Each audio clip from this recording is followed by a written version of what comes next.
अथ श्रीमद्भगवद्गीता अथ पंचमोऽध्यायः संन्यासयोगः।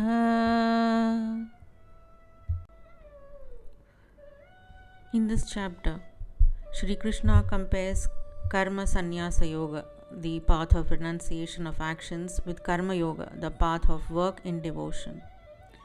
He says, we can choose either of the two paths as both lead to the same destination. However, he explains that the renunciation of actions is rather challenging and can be performed flawlessly by those whose minds are adequately pure. Purification of the mind can be achieved only by working in devotion.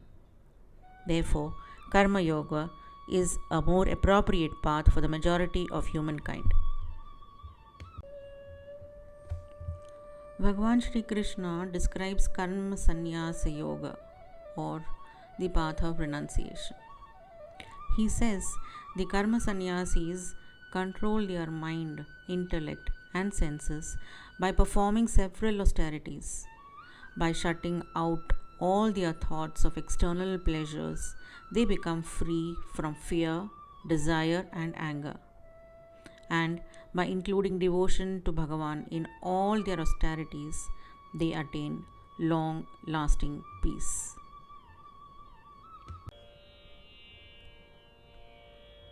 Arjuna uvacha sannyasam karmanam Krishna punaryogam cha shamsasi yachreya etayorekam तन्मे ब्रूहि सुनिश्चितम्। संन्यासः कर्मयोगश्च निःश्रेयसकरावुभौ तयोस्तु कर्मसन्न्यासात् कर्मयोगो विशिष्यते।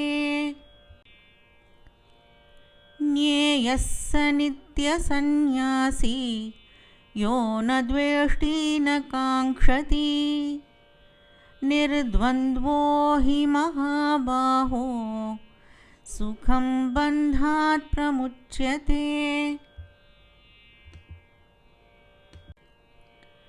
सांख्ययोगौ पृथक् बालाः प्रवदन्ति न पण्डिताः एकमप्यास्थितः सम्यक् उभयोर्विन्दते फलम्।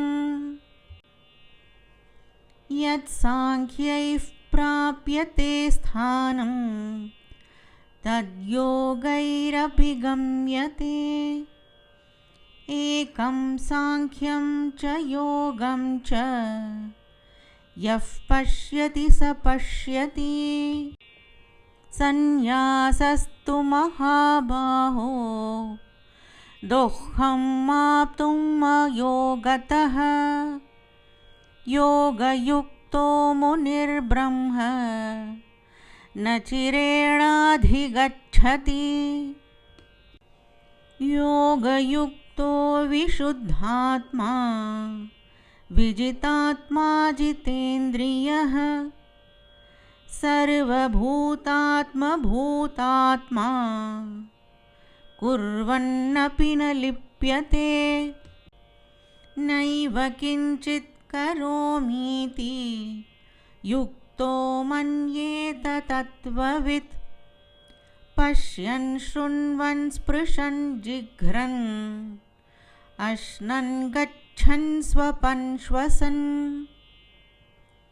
प्रलपन् विसृजन् गृह्णन् उन्मिषन् निमिषन्नपि इन्द्रियाणीन्द्रियार्थेषु वर्तन्त इति धारयन् ब्रह्मण्याधाय कर्माणि सङ्गं त्यक्त्वा करोति यः लिप्यते न स पापेन पद्मपत्रम् इवाम्भसा। कायेन मनसा बुद्ध्या केवलैरिन्द्रियैरपि योगिनः कर्म कुर्वन्ति सङ्गं त्यक्त्वात्मशुद्धये। युक्तः कर्मफलं त्यक्त्वा शान्तिमाप्नोति नैष्ठिकीम्।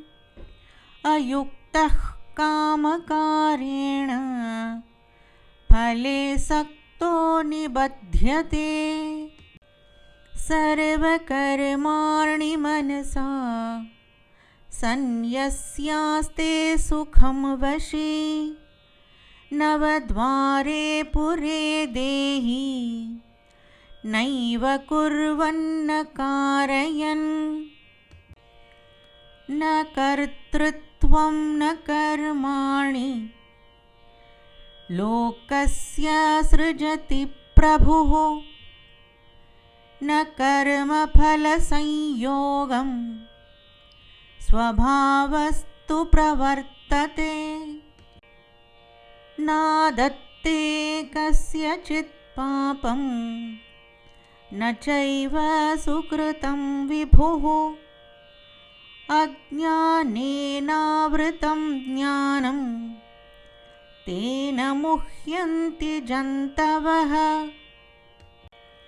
ज्ञानेन तु तदज्ञानम् येषां नाशितमात्मनः तेषामादित्यवत् ज्ञानं प्रकाशयति तत्परम्।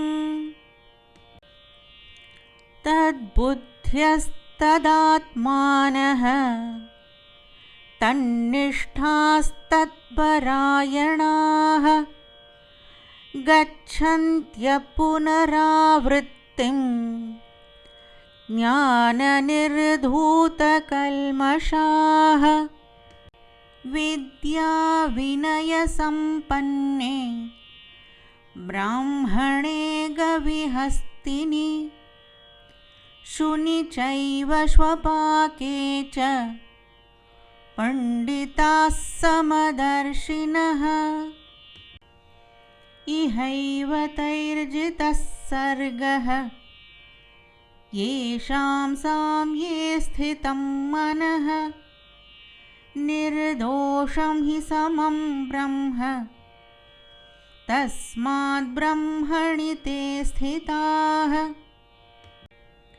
न प्रहृष्येत् प्रियं प्राप्य नोद्विजेत् प्राप्य चाप्रियम्।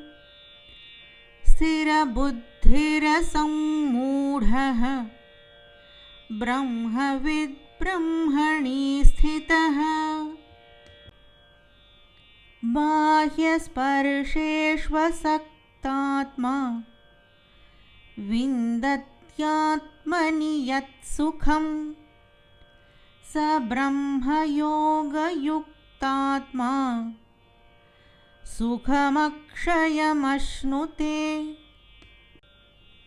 ये हि संस्पर्शजा भोगाः दुःखयोनय एव ते। आद्यन्तवन्तः कौन्तेय न तेषु रमते बुधः। शक्नोति हैव यः सोढुं प्राक्शरीरविमोक्षणात्। कामक्रोधोद्भवं वेगं स युक्तः स सुखी नरः। योऽन्तः सुखोऽन्तरारामः तथान्तर्ज्योतिरेव यः। स योगी ब्रह्मनिर्वाणं ब्रह्मभूतोऽधिगच्छति। लभन्ते ब्रह्मनिर्वाणं ऋषयः क्षीणकल्मषाः। छिन्नद्वैधायतात्मानः सर्वभूतहिते रताः कामक्रोधवियुक्तानां यतीनां यतचेतसाम् अभितो ब्रह्मनिर्वाणं वर्तते विदितात्मनाम् स्पर्शान् कृत्वा बहिर्बाह्यान्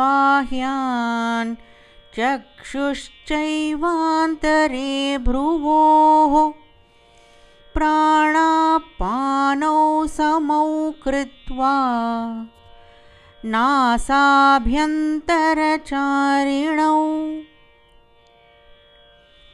यतेन्द्रियमनोबुद्धिः मुनिर्मोक्षपरायणः विगतेच्छाभयक्रोधः यः सदा मुक्त एव सः भोक्तारं यज्ञतपसां सर्वलोकमहेश्वरं सुहृदं सर्वभूतानां ज्ञात्वा मां शान्तिमृच्छति। ॐ तत्सदिति श्रीमद्भगवद्गीतासु उपनिषत्सु ब्रह्मविद्यायां योगशास्त्रे श्रीकृष्णार्जुनसंवादे सन्न्यासयोगो नाम 5मोऽध्यायः।